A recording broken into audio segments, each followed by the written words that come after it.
If they're not in school, they're not learning as much. Now, I do think lower down, when it comes to children at 4 and 5 and so on, if they're not learning how to read, the impact is greater. I'm at secondary school. If the children don't learn that chunk of history or that chunk of science, well, they don't learn that chunk of history or that chunk of science. I mean, you could go on for a very long time like this. They'll be okay. I mean, yeah. When people say, I'm considered myself to be a traditionalist, and then there are the people who I argue with who are considered to be the progressives. And when the progressives say things like, well, you can learn so much from life and, you don't necessarily need to read a Shakespeare play.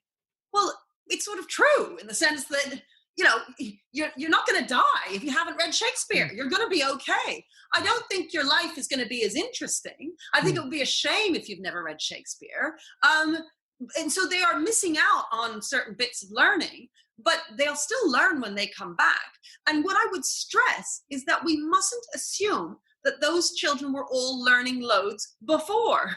The children who come to school, the children who are not doing any work right now, their schools were always in a bit of a fight with them to get them to work, right? Mm-hmm. And depending on what kind of school you went to, if you went to a really good school, then they got you working. But if you went to a school that wasn't so great, those kids were never doing any work anyway. So, they didn't read Shakespeare plays before. They didn't know much about history before. It's one of the things that I campaign about all the time, which is that we need to make education better. When people say, what are we going to do to fix this situation? The best thing, Michael Wilshaw came out yesterday on Newsnight saying that what we need to do is have Saturday classes and holiday classes, and the kids can catch up then. And I genuinely thought, have you forgotten what it's like to be in school, Mr. Wilshaw? What are you talking about? Look, let's just assume that all the teachers are willing to do that in the first place. Now, that's going to be difficult anyway, but let's assume that they're all willing to come in on Saturdays and the holidays and so on and do that. And the reason why they might not, I don't think it's unreasonable for them not to be keen on that, because they've been working through their Easter holidays, they'll be working through their May half term, they aren't working right now. So I don't think it would be unreasonable for them to say, wait a minute, I've got my own family, how am I going to have my own children looked after on a Saturday when I'm coming in and so on? I don't think that's unreasonable. But let's say they're all in there and they're willing to work. The kids who didn't do their work during lockdown are the same kids who won't show up that Saturday morning. They're not suddenly going to get inspired and say, I'm going to give up my Saturday and go in and work because I didn't do enough work during lockdown. And their parents are not going to make them go in. So that is an absurd suggestion. I don't understand how it could ever be made. The fact is that all we can do when we go back to school is present them with excellent learning, teaching, excellent behavior in the school. That's what we need. Excellent behavior will allow you to social distance as much as you can, because what the kids aren't going to do is run around whacking each other deliberately, in order to cause chaos, because they're used to behaving themselves. That's the behavior. Then there's the idea of, well, how do you teach them? Obviously, you want to teach them the best way possible. And I'm a real traditionalist. I believe the best way possible is to be at the front of the class, leading the learning and imparting knowledge. That's what we should be doing as teachers. And more than ever, I think, we're going to have to do that when we get back to school. And I suspect lots of teachers across the country will be doing that. But there's no outside fix, I know the government is under a lot of pressure to look like they're fixing. So what we'll do is we'll buy tablets. We'll buy tablets for all the disadvantaged children and give them tablets, and then everything will be all right. No, it won't, because they're going to use those tablets to get on Snapchat. So that is not a solution. Or they say, I know what we need to do. Let's get them in on Saturdays and on the holidays. And then there's an argument between those who think teachers are lazy.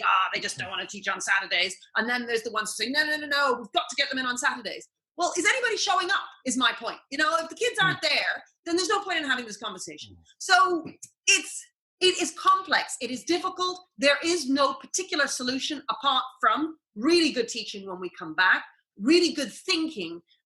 Any of the leaders, school leaders who are listening to this need to be thinking, and I'm sure they are already, they need to be thinking, how are we going to manage this when we get back to school to get the most that we can out of the kids? And that is about giving them excellent behavior systems and excellent teaching. And then the children will be able to deliver. The percentages they were coming out with last night on Newsnight was that 50% of children in the country are not doing work at home.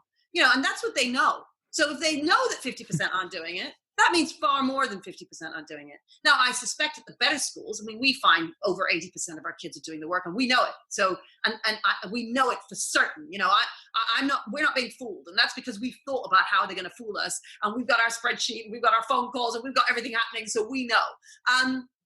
But it's true that those ones who are not working, I'm concerned about, and it is a genuine worry. Having said that, year 7s and 8s, I do think they'll catch up. The big ones to worry about are the year 10s and the year 12s. Those are the big ones. And then the little ones down on the other end, who I don't teach because I'm at secondary, but those 4 and 5-year-olds, 6-year-olds who are learning how to read, learning how to write, that will have a big impact on them. But, sometimes a kid ends up in hospital for 6 months and he misses school. That's what life is. You just have to pick yourself up and keep on going,